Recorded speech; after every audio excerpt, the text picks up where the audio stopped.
Our second day in Prague didn't exactly go to plan, but it actually turned out way better than we expected. We started off the day with a room upgrade. This was only £25 for the rest of the trip, and the room was honestly more than double the size of the first room. We quickly moved all our stuff up there, and then we headed out for the day. We found this place that sold kolache, which is like a traditional Czech pastry. This was a poppy seed one, and I think it was raspberry, and they were actually really, really good. The plan was to walk to Manifesto Food Market, but the weather was so bad, and it was like an hour walk away. So 30 minutes into the walk, we decided to get a taxi, which was actually £3 for the taxi. But this place was so cool. They also have the famous film camera photo booth here, but sorry, why did my photos turn out like that?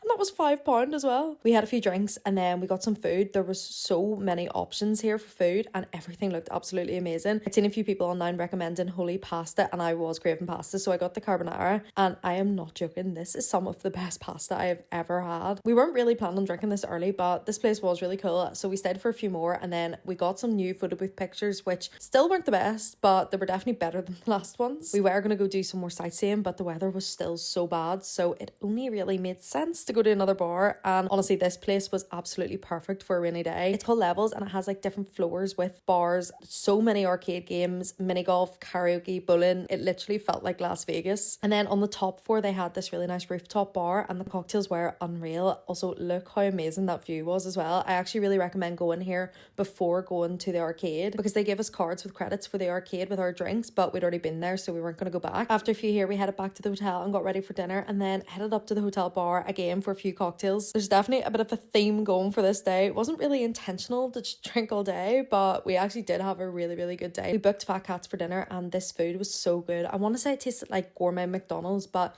I feel like that doesn't do justice of how good it was, but it did kind of taste like a really good McDonald's. Like, it had that flavour. The waitress gave us a list of bars she'd recommend nearby, so we started with a few Irish bars. We ended the night in Green Flamingo Absinthe Bar, which was a very rogue choice considering neither of us actually like absinthe, but it was a really, really cool bar and the decor was class, although the drink was absolutely disgusting, I'm not gonna lie. But if you do like absinthe, I'm sure you would love this. We were pretty tipsy by this stage, so we headed home and went to bed.